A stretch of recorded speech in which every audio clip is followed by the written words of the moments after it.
My name is Robert Orleck. I'm the nephew of Lieutenant Joseph Orleck, who the ship was named for. Lieutenant Orleck was the son of a Russian immigrant who came to the United States in 1904, and Lieutenant Orleck or Joe Orleck was born in 1906. They were a poor family. The father was into the scrap metal business.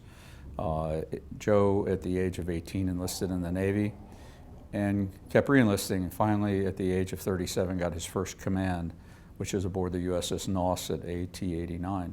He'd been involved in sea rescues in the past. He was into boxing, was a boxing champion, and very small guy, but apparently you know, somebody that was really destined to you know, to do wonderful things. And he got his first command in the invasion of Salerno in 1943.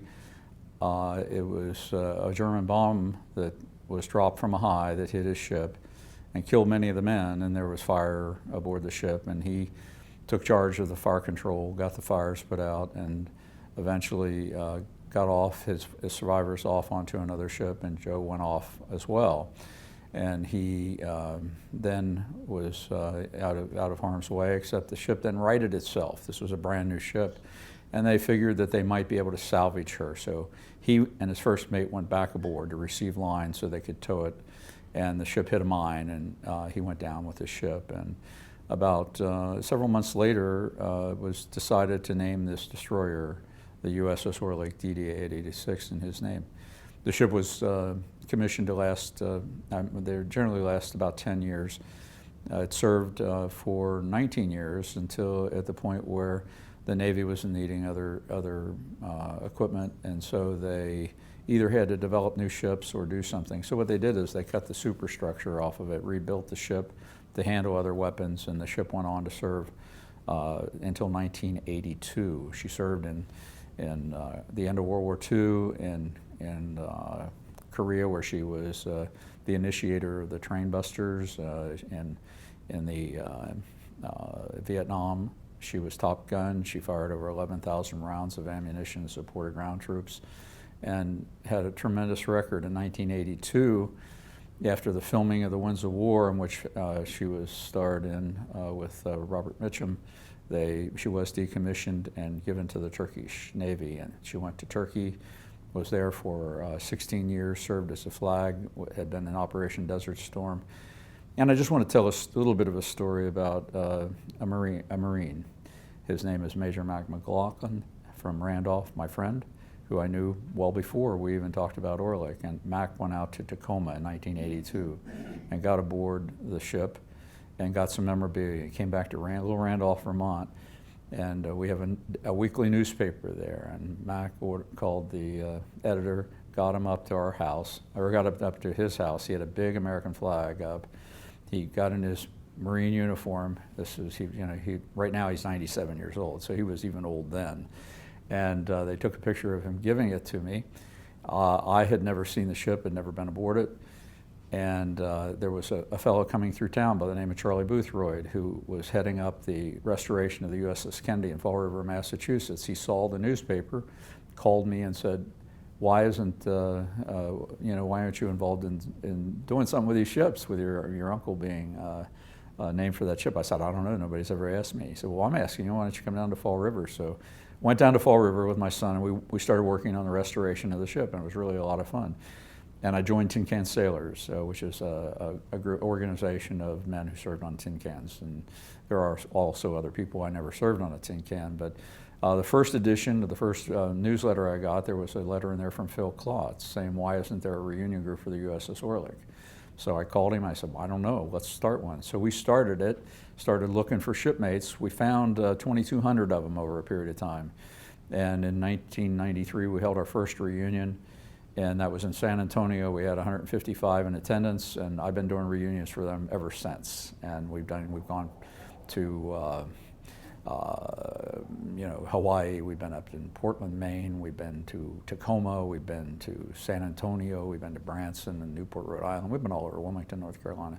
We have wonderful reunions. In Orange, Texas, where the ship was built, we had 470 people registered for that reunion, the largest such reunion in American history. Well, in any event, I'd like to go back a little bit to the time when the ship was decommissioned in Turkey. Mac also, prior to that time, he went over to Turkey, and this is his second trip looking for the ship, and he was on an elder hostel program. And he left his wife in Europe, in Istanbul, gets on a bus, and heads all the way across to the Black Sea, gets aboard the ship, gets to know the men on the ship. They take him home for dinner, these Turks did.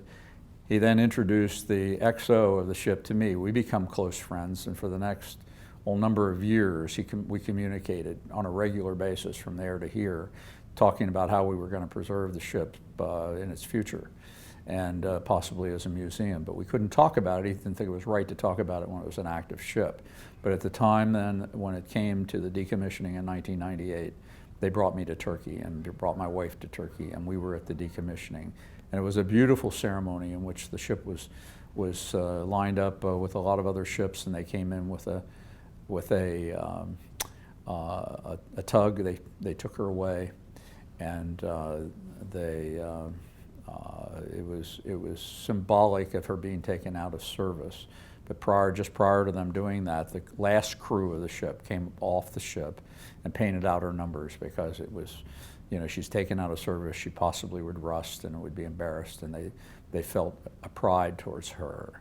And so it was a very moving time, and they took, at the end of that service, which there was an awful lot of things I could talk about that, which I won't, they did want to save her as a museum. But we went all around Turkey. We talked to a lot of businessmen, but there wasn't sufficient money to do that. So at the point that we were at, I went back to the United States, and I sent out an SOS saying the ship was going to be scrapped, and there was someone that heard about that. And they heard that there was a riverfront development project going on in Orange, Texas, in the city where she was built.